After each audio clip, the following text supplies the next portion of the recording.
I'm Tracy. Welcome back to Love Your Shelf.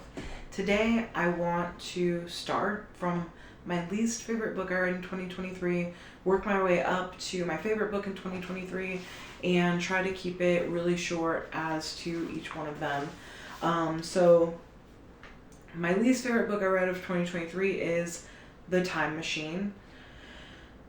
118 pages, felt like a lifetime, and he went to some place that probably is in the future that has to do with cannibalism. A Midsummer Night's Dream.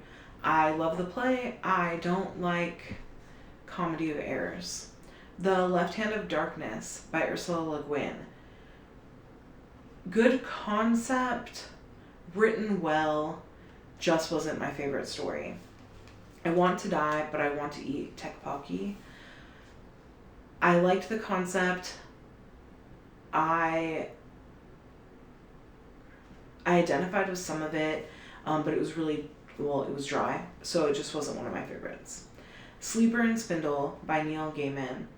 Short, kind of like Snow White meets The Buried Giant meets Sleeping Beauty.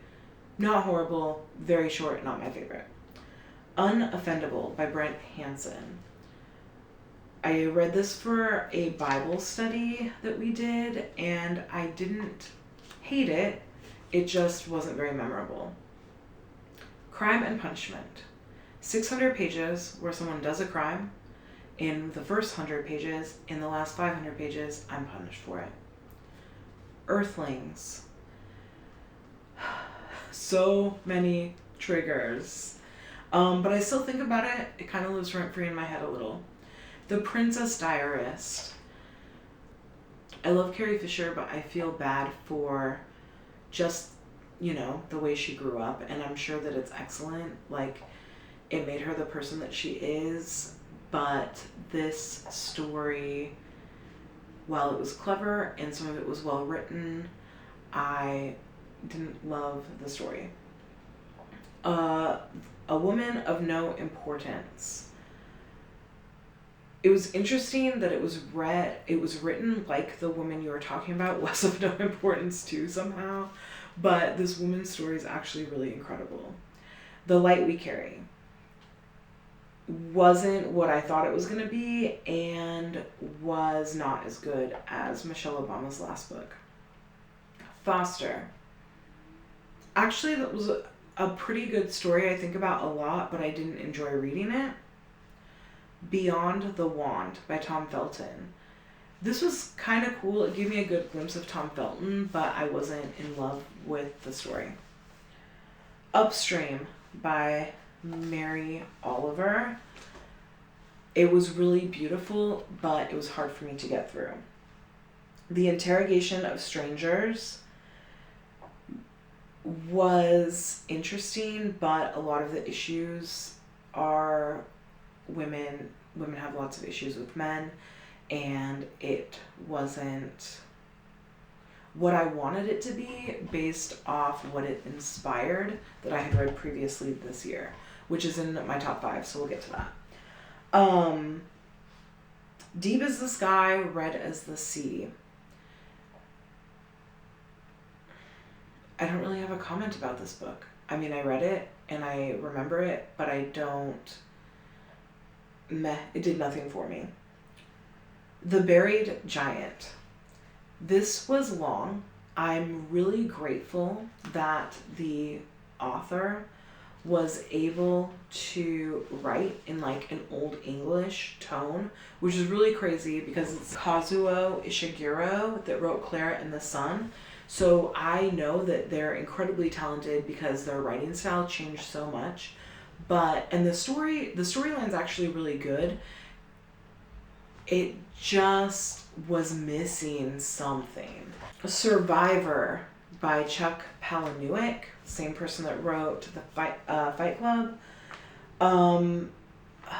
This book is messed up, and it wasn't horrible. It was interesting, but it wasn't something I normally read, and so I didn't really love it. Siddhartha is kind of like The Alchemist before The Alchemist was The Alchemist. So it was alright. Blood of Elves, which is the first book in The Witcher. I love The Witcher, like the TV show, and I've watched my husband play The Witcher. Trish is in this a lot, and I don't love Trish. That's my problem, really. The Winners by Frederick Backman. This is my least favorite Frederick Backman book I ever read because he killed my favorite character. So that made me sad. And we knew it was going to happen, but I just didn't feel like it brought the same emotion as the rest of the books he's done. A Closed and Common Orbit by Becky Chambers. This is the second book to The Wayfarers, and I loved the first one so much that the second one disappointed me. Our Wives Under the Sea. Actually, this is a really good book. I enjoyed it a lot. I might have put it higher. I don't know why I didn't. Caraval. I liked this, but the way it was written bothered me. I feel like it would have been a really good story, but the way it was written seemed so junior, and it could have been a lot cooler. If I Survive You. This was on the Booker list, and it has It's stories about two brothers, and it's really sad, and some of the stories are actually really interesting, but other stories I didn't love as much. Before I Let Go by Kennedy Ryan. I did enjoy this book. I chose it because of the cover. My issue is it's called Before I Let Go, but she never lets go, so I don't know why it's called that. The book itself was good, but the title bothers me so much that it's down here on my list. Beowulf, which isn't Beowulf. Beowulf, which is the comic kids version of Beowulf, which is actually pretty interesting. The Last Ranger by Peter Heller. This was a pretty good book. I didn't dislike it. It's not my favorite Peter Heller book. It's not my least favorite. It's like right there in the middle. I have questions for you. This book I really enjoyed reading, and I read it all the way to the end. But afterward, when I thought back about it, I thought there was a lot of things that I didn't love about it, which is weird. But I did give it 4 stars, so we are in my 4 stars now.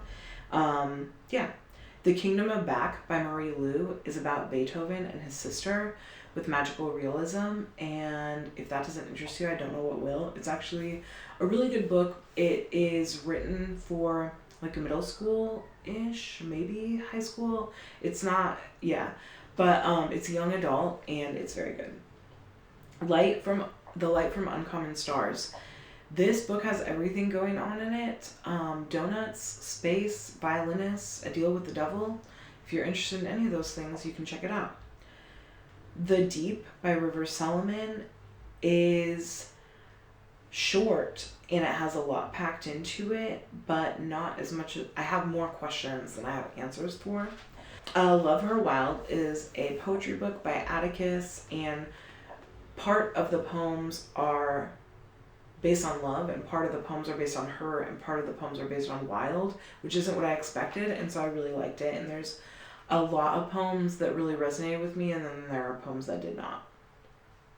Mother, Nature by Jedediah Jenkins is about Jedediah Jenkins goes on a trip with his mom, who had walked 3,000 miles horizontally across the U.S., but it's not about that. It's about him talking to his mom and finding common ground about him being gay. It Ends with Us by Colleen Hoover, the first Colleen Hoover I've ever read. It helped you realize how people get in domestic violence situations.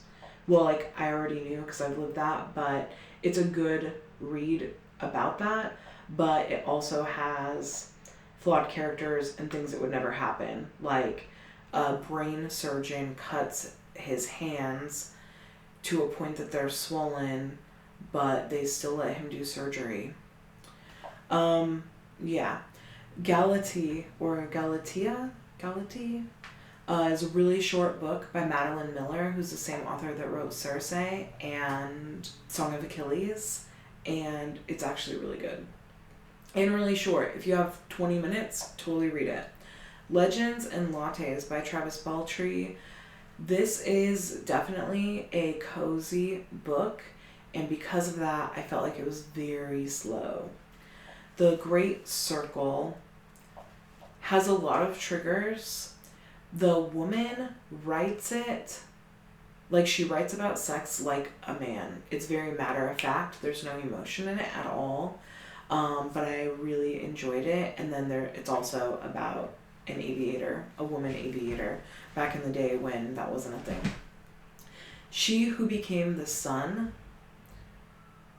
is a really good book. I read it at the very beginning. I liked it a lot, but after I've read other books, I maybe didn't like it as much as I originally did. The Woman in Me by Britney Spears is written by Britney Spears, but if you love Britney, you should check it out. Also, the things that they have done to Britney her whole life is really fucking frustrating. 50 Words for Rain by Asha Lemy is a really sad book, and I didn't love the ending because I felt like her grandma won, even though I should feel like she won, but I don't. Unaccustomed Earth by Jhumpa Lahiri is a bunch of short stories, and it's phenomenal. It made me cry and it made me laugh. The Wild Robot by Peter Brown is just a cute chapter story for kids about a robot on an island, and it's really fun. The Invisible Life of Addie LaRue is fucking amazing. It's about a woman who sold her soul to the devil.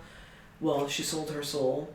The devil? Meh. Anyway, she sold her soul because she didn't want to get married back in the day, and so she asked that people not know her, so that she can have freedom, and true freedom is people not knowing her at all. So like if they go into a room, they forget she exists, and then if they come back in, they're freaked out that she's in their house even though they invited her there. But it's not just like that's the premise of the story, but it's a lot. Like it's a lot to unpack in like a one sentence thing, so I can't do it, but it's really good. Rock Eaters by Brenda Penato was a bunch of short stories, and normally I don't like short stories, but I feel like each story that I read got better and better. Yellow Face by K.F. Kwong is a train wreck that I loved reading. If We Were Villains by M.L. Rio is a really good book about people that go to a Shakespeare college I want to go to, and a murder. Soul Boom by Rainn Wilson is about how we need a spiritual revolution, and I'm pretty on board with that. Like Streams to the Ocean by Jedediah Jenkins is just a lot of his thoughts, streams of consciousness, and it's incredible. He's an incredible guy. Atlas to the Heart by Brene Brown goes over a bunch of different emotions that you feel. She's also incredible. This is How You Lose the Time War. I don't even know how to explain this. If I did explain it, you wouldn't understand it. Like, you have to read the book. It's gorgeous. It's poetic. It's thought-provoking.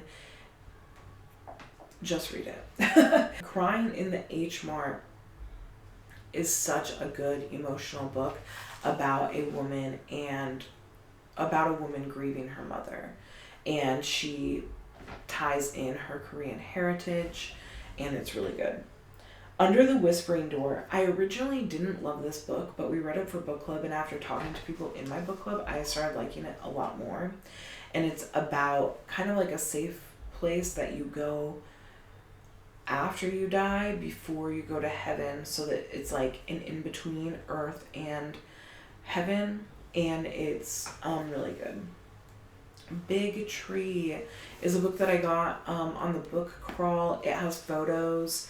It's like Hugo or the Marvels, so it doesn't have photos. It has black sketch designs in it, and it's about seeds that turn into huge trees through a chaotic crisis.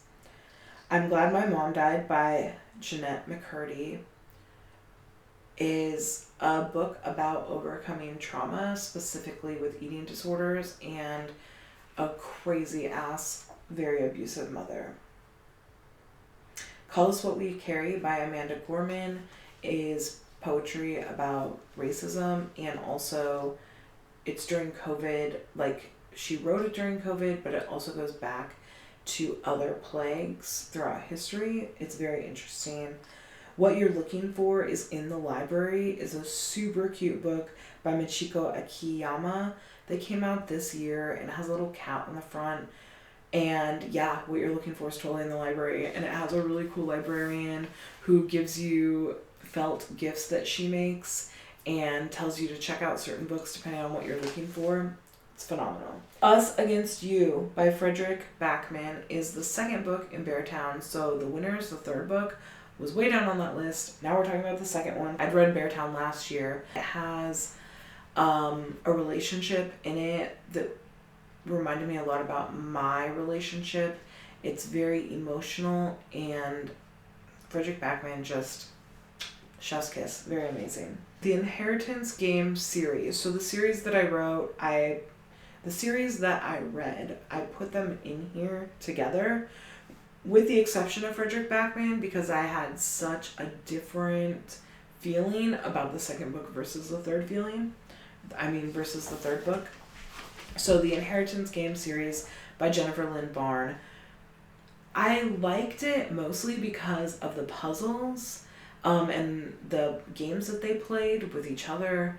It was really good. I didn't love Eris or whatever, like this Texas guy, or her love triangle, but the other brother is really cool.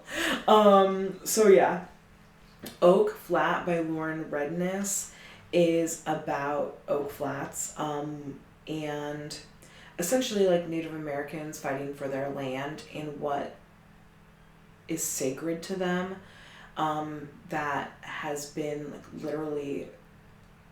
has been outlawed by US government. And I listened to it audibly, but it has like people's names and then what they say, and it was actually really interesting, and I loved it a lot. They Both Die at the End was a really interesting book that has you thinking, like, are people dying and living as, like, I want to know, like, are they dying because they thought they were gonna die, because they were told they were gonna die, and then they lived a certain way? Like, that just makes more sense to me. If they hadn't gotten the call, they wouldn't know that they were dying, and they may not have done the things that these people did to have died. I don't know. It's very interesting. Or is death inevitable? It's a question, for sure. The People You Meet on Vacation by Emily Henry. Normally I'm not a romance book novel, but my friend told me to read this, and I actually did enjoy it.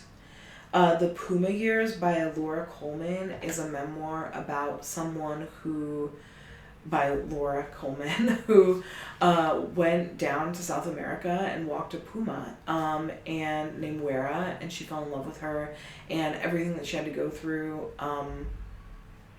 with that, and falling in love with this cat, and working to essentially make it so that the people that are housing this cat have better opportunities to house more animals that have been attemptedly domesticated but are actually wild animals that can no longer live in the wild, and it's incredible. A Very Punchable Face by Colin Jost. So I know Colin Jost obviously from Saturday Night Live, and also Scarlett Johansson's husband, and A Very Punchable Face, I was very surprised, had me laughing hardcore, like, all the time. It was really good. On a very different note, the next book is When Breath Becomes Air by Paul Calanthe, who died of cancer, and the book is about cancer patients and It's really sad, but really good. The Long Way to a Small Angry Planet by Becky Chambers. So I have this series. Also, I haven't finished the series, so I can't rate the whole thing together. But the second book, A Close and Common Orbit, was way down on my list, and this one's up. The Long Way to a Small Angry Planet is part of The Wayfarers, and it's about... It's really cool because they have so many different species, and they're all on the planet, all on a spaceship together, and it's about how they interact, and it's a lot about tolerance and finding peace with differences, and I really loved that, and I loved the species that Becky Chambers created. Our Missing Hearts is really good. It's about a child whose mother left and they didn't understand why, but then you find out why, and she does a huge protest, and it's apocalyptic and good. The World We Make by N.K. Jemisin is a second book to a duology. I think it's a duology. Assuming they don't make another one, we'll see. But it's The City We Became and then The World We Make. So this is the first N.K. Jemisin I've read, these two books.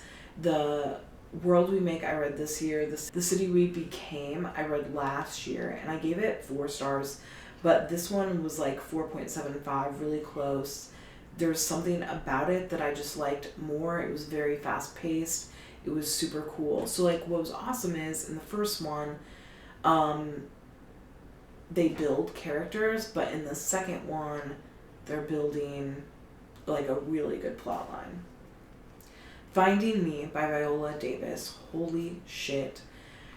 The hardships this woman has overcome is incredible, and it's so well written, and it's such a good, heartfelt, emotional read. The Unsinkable Greta James. Maybe this book is not as good as I gave it credit for. I don't know. But I went in expecting it to be like easy 3 stars, and I actually really enjoyed it. This woman's mother passes, and she goes on a cruise with her father that he was supposed to go on with her mother, and like learns a lot about herself and changes the direction of what she's been doing her whole life, and bonds with her dad, and I really enjoyed it. Red Paint by Sasha Tax-Souble-Lapointe is written by a Native American, and she talks about her ancestry and how her ancestors helped push her on the right track when she wasn't really going on the right track. Kakai by Vaishnavi Patel. Oh my gosh, this is such a good book. Almost got 5 stars for me. I still think about it a lot. I might change this book to 5 stars, and actually the other few I'm going to talk about, well, there's one other and 2 others, because Red Paint is one of the books. I might go back and change to 5-star later. But right now, Red Paint, Kakai, and Heart of Sun Warrior is 4.75, maybe like a 4.85 if I have the ability to do that on Storygraph, but I don't. So Kakai is about a woman who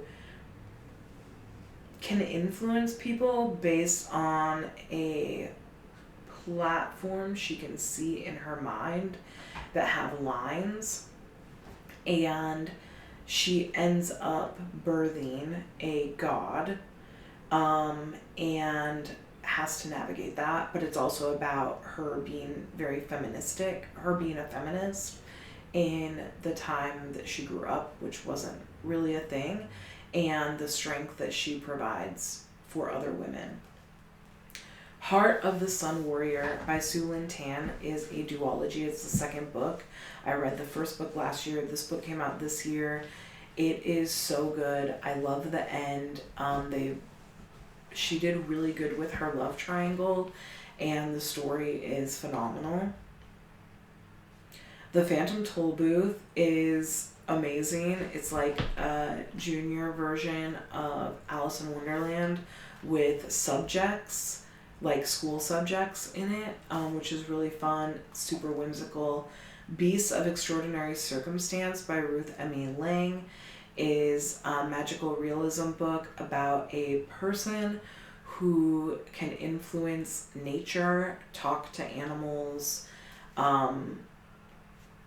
control / not control, change the weather, grow plants, and it's told through the narrative of the people that have met him.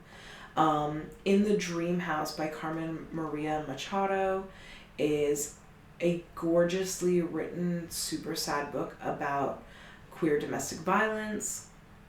A Prayer for the Crown Shy by Becky Chamber is the second book in Monk and Robot, about a robot and a monk walking around asking the people what they need and figuring out that consistency is beautiful.